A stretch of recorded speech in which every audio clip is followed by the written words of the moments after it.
because I was a roadie. I said, yeah, I'll do the roadie thing, but instead of paying me, just let me get on stage. Let me dance. Let me do something. Let people see me. And Tommy was like, who's that? The guy in the back, behind the truck, under the wing. And they couldn't deny me, you know what I'm saying? That's Tupac. And we put him up front, you know, and it was just good. Afeni later married Mutulu Shakur, Lumumba's brother and the father of Tupac's half-sister, Sekiwa.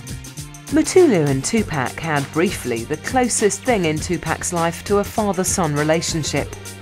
But Mutulu received a 60-year jail sentence for his part in the robbery of an armoured security car, in which 2 policemen and a security guard were left dead. Lumumba himself was killed just prior to Mutulu's arrest. The third Shakur brother, Zaid, died not long later in a police shootout. 20 years into the future, sagas such as these of the effects of urban poverty and of hardship and violence would be reflected in the musical genre that would give Tupac his fame and notoriety, gangster rap. A generation of black people would be struggling still, not only against fears and prejudices of white society, but also against weaknesses and divisions within their own circle. Against these odds, Afeni fought hard to ensure that her son was given some kind of a start in life. She responded to Tupac's desire to be an actor by enrolling him in the 127th Street Ensemble, a Harlem theatre group that was to be her young son's escape from the pressures of life. Here he studied theatre and dance, and at the age of 12, while acting in a drama, experienced for the first time the thrill of facing an audience alone on stage. It was a moment of revelation. Here he had found a place where he felt he truly belonged. Tupac knew then where his life was going. But it was to be a tragically short life. Tupac Shakur died in hospital on Friday the 13th of September 1996, 6 days after his shooting at the hands of an unknown assailant on the night of Saturday, September the 7th. He was the sole passenger in the black BMW 750 sedan being driven by his friend and Death Row Records supremo, Marion Suge Knight. Earlier that evening, both men had been high-profile VIP spectators at a fight between Mike Tyson and Bruce Seldon, held at the MGM Grand in Las Vegas. Tyson had snatched back the heavyweight championship from his opponent in 109 seconds flat. After the fight, Suge and Tupac were making their way through crowded Las Vegas streets to a well-known nightclub, the Club 662. They pulled up at the lights, and while Tupac and Suge were responding to the attention of 4 women in a car nearby, a white Cadillac containing 4 black men drew up beside them. A semi-automatic weapon tracked Tupac and opened fire. He was hit by 5 bullets. Suge was hit in the back of the neck by flying debris. The Cadillac sped away. Suge threw the car into a U-turn and headed away from the scene. Theoretically, Tupac should have been heavily protected by members of the impressive cavalcade that followed the rented car. Yet all concerned were unarmed. Tupac's confrontational and often aggressive nature had made him enemies, and that evening had been no exception. It was alleged that at some time during the weeks previous to the fight between Tyson and Bruce Seldon, Trey Lane, a member of both Tupac's inner circle and of the famed Blood Gang, had been attacked and robbed of his Death Row Records medallion. This would be a prized trophy for a member of the Crips, the Blood's rival gang.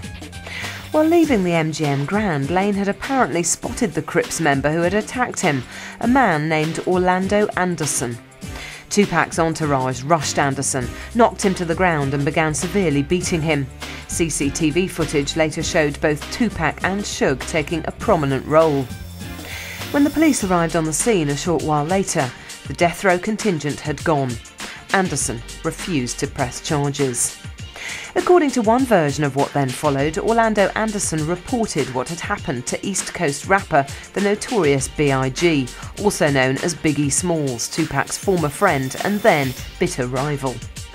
It was claimed that Biggie had attended the Tyson fight himself and was holed up in a Vegas hotel under an assumed name.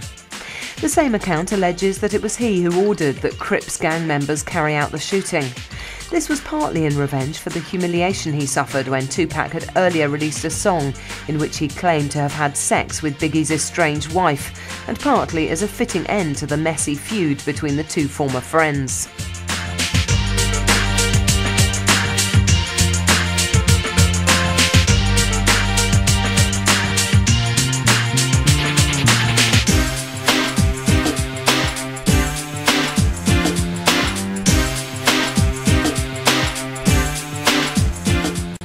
Thought of it, but not really seriously, because at the time I was having the thoughts, it was damn near funny for black people to be thinking about making a serious career in the motion picture business, unless they wanted to be butlers, or unless they wanted to do a Driving Miss Daisy 2, or another slave picture, or another New Jack.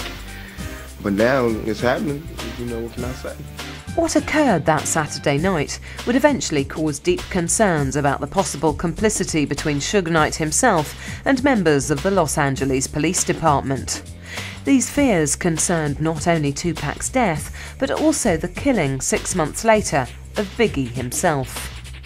Interesting though the idea of Biggie's involvement in Tupac's death might be, particularly in the light of a possible revenge killing, that of Biggie's own subsequent death in circumstances eerily similar to Tupac's, it has been widely refuted on several counts.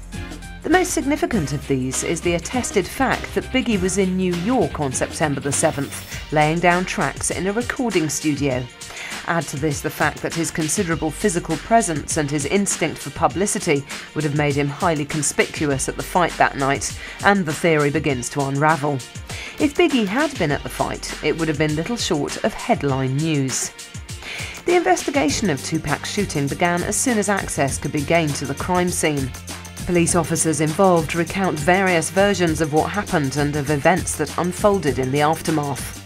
The official version is that bike cops were the first to arrive, followed by regular patrols. There was a significant period of time between this and the later arrival of homicide detectives, by which time members of Tupac's entourage had been ordered out of their cars and treated like potential suspects, forced to lie face down on the ground. By doing this, the police instantly blew whatever cooperation they might later have expected. Not only was their treatment of Tupac's homeboys insensitive and humiliating, but it also prevented them accompanying their friend to the hospital and from finding out what had happened to him. And why was so much attention focused on them, while none was paid to following the car containing the shooter? Bike cops are members of street patrols whose job it is to regulate petty crimes such as shoplifting and parking offences. They happened by sheer coincidence to be close to the shooting at the time that it occurred. They were not properly equipped to give chase to the Cadillac that had pulled up beside Tupac's rented BMW. But still, when a dozen or so patrol cars arrived, followed by ambulances and paramedics, there was no attempt to follow the white Cadillac. Attention focused instead on securing the crime scene once it had been correctly located. All in all, the Las Vegas Metropolitan Police showed catastrophic ineptitude when it came to dealing with the scene of Tupac's shooting. Suge Knight was the only person close enough to the action to have gained a clear image of who pulled the trigger that killed the friend, to whom he claimed to be joined at the hip. In the days to come, investigating detectives were to be frustrated that Suge failed to turn up for questioning the following day, and in fact waited a further 4 days before contacting the police to help with the investigation. And when finally questioned, he refused to identify the killer. Of course, none of this on its own is enough to implicate Suge as an accomplice to Tupac's murder. Perhaps if the first patrol cops on the scene had treated Tupac's friends and bodyguards with a little more courtesy and respect, rather than throwing them face down on the tarmac, they may have got a little more cooperation from all of them.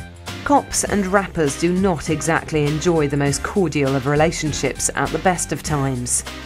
Yet as the investigation proceeded, it became clear that Tupac's shooting was unlikely to be a random attack, or a revenge killing for some alleged hurt done to someone in a rival gang or faction. It seemed to have been planned in such a way as to suggest that detailed inside information would have been needed regarding the likely response time of the Las Vegas emergency services, and where the best place to stage a shooting in relation to this would have been. When attention focused eventually on Suge Knight, one allegation suggested that he had been withholding Tupac's earnings to the tune of several $1 million. At the time of his death, Tupac may have had plans not only to leave death row, but also to have their financial affairs audited. This would have been bad news for Suge, who was on probation with the LAPD as a registered felon, and who needed any kind of trouble like he needed a hole in the head. But Suge's luck did finally run out. Although never formally implicated in Tupac's death, his part in the kicking he had seen given to Orlando Anderson in the lobby of the MGM Grand was found to be a direct violation of his parole conditions. As a consequence, he was sentenced to 9 years in jail.